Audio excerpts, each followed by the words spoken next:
Persiapan 30. Lah, itu kan Rizal. Siska. Oh, bagus. Jadi mereka berkhianat kompak keluar, ternyata. Sebesar apa sih gajinya di situ? Tunggu-tunggu, itu Rangga naik mobil? Kok kayak bos, jangan-jangan? Ya, Rangga mantan pegawai yang baru bekerja 6 bulan dengannya. Saat ini otak Salsa sudah tidak bisa tidak berkelana berpikir buruk tentangnya. Jika benar dugaannya Rangga pemilik kafe di depan berarti pria itu secara terang-terangan mencuri resep dan semua fasilitas yang dimiliki kafe miliknya. Faiz yang baru pulang kerja tertawarnya melihat kelakuan sahabatnya yang di luar logika lantas ikut bergabung di atas kasur. Ditarik tangan Salsa agar mendekat seketika ibu satu anak tersebut berteriak kaget dikiranya ada orang jahat yang menerobos masuk ingin melecehkannya lagi. Ditap oke kesal paha suaminya yang sudah bikin jantungan, si Faiz hanya mengusap kasar meredakan rasa panas yang mulai menjalar. Is, ngagetin saja. Bisanda, datang itu assalamualaikum. Kamu, ngapain sih? Rezeki sudah ada yang mengatur, yang penting aku tetap berusaha mencari nafkah. Salsa memutar tubuhnya menghadap ke si pencari nafkah yang selama ini telah sudi memberikan hasil keringatnya untuk dirinya dan buah hati. Is, aku melihat Siska sama Rizal kerja di depan, jangan-jangan? Jangan-jangan mereka semua mengkhianati kamu demi pemilik kafe itu. Parahnya, aku lihat Rangga keluar dari mobil. Baru saja datang. Bisa jadi otak dari ini semua itu si Rangga. Faiz menelentangkan tubuhnya di kasur dengan berbentalkan kedua lengan memandangi langit-langit atap rumahnya, semua tebakan yang dijabarkan istrinya benar. Dia bisa-bisanya kecolongan memasukkan serigala berbulu domba ke ranah bisnisnya. Is. Digoyang-goyangkan tubuh suaminya yang sama sekali tidak merespons aduan dan tebakannya yang terus berputar-putar mengelilingi isi kepala. Iya sah, pemilik kafe depan si Rangga. Ina sudah cerita semua, jelas gamblang Faiz sudah tidak ada lagi yang ditutupi lagian istrinya juga sudah mengetahui sendiri.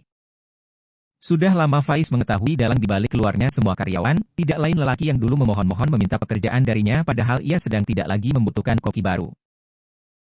Karena tidak tega akhirnya diterima pria tersebut bekerja di tempatnya. Ah serius?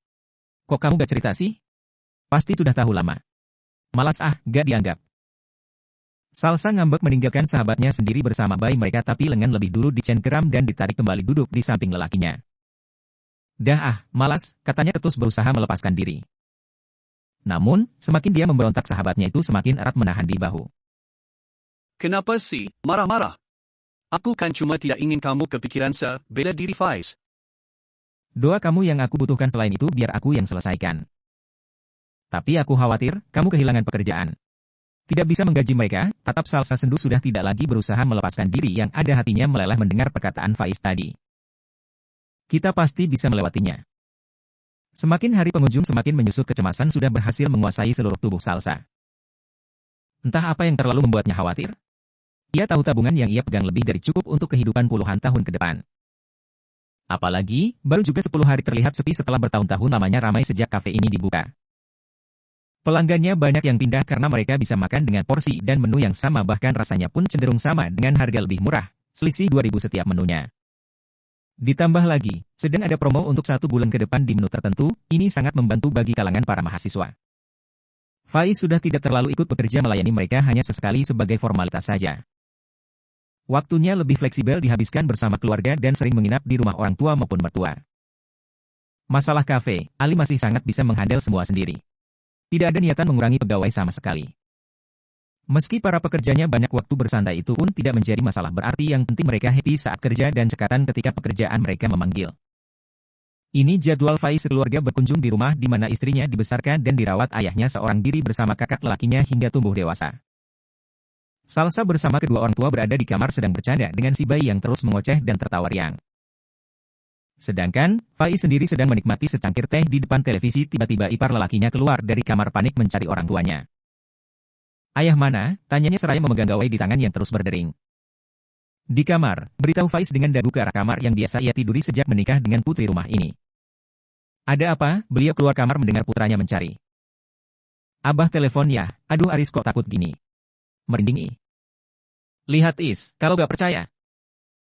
Tangannya disodorkan tepat di depan muka ipar tanpa basa-basi digampar tangan itu agar tidak lagi menghalangi pandangannya dari gambar bergerak tersebut. Digaploki, wel ipar durjana. Aku kutuk kamu jari batu. Setelah puas memarahi adik ipar lantas menyerahkan gawai yang berdering berkali-kali ke ayahnya tapi ditolak, disuruh untuk mengangkat sendiri. Semua keluarga berkumpul, berbaris duduk rapi di samping Aris. Penasaran, ada apa abah menelepon? Assalamualaikum, sapa Aris setelah mengangkat panggilan telepon. Injeh. Injeh. Injeh. Injeh bah, waalaikumsalam. Mata dan bibir Salsa membulat menguping pembicaraan abah dan kakak lelakinya semakin membuat penasaran keluarga lalu senyum bahagia bersinar di bibirnya yang ranum. Ada apa? Abah minta Aris melamar Dara minggu depan, jelasnya singkat dengan wajah lesu. Pak Hamdi mengangguk mengerti memikirkan sejenak apa yang harus dipersiapkan untuk lamaran putranya kelak. Wah, Mas Arisku sebentar lagi mau menikah dapat calon istri Neng, jadi mantu Kiai. Sebentar lagi jadi ustaz, kakakku. Ayah bangga kan? Tanya Salsa antusias bangga sekali abangnya dijadikan menantu Kiai. Biuh Salsa, kalau ngomong. Semakin mas tekanan batin.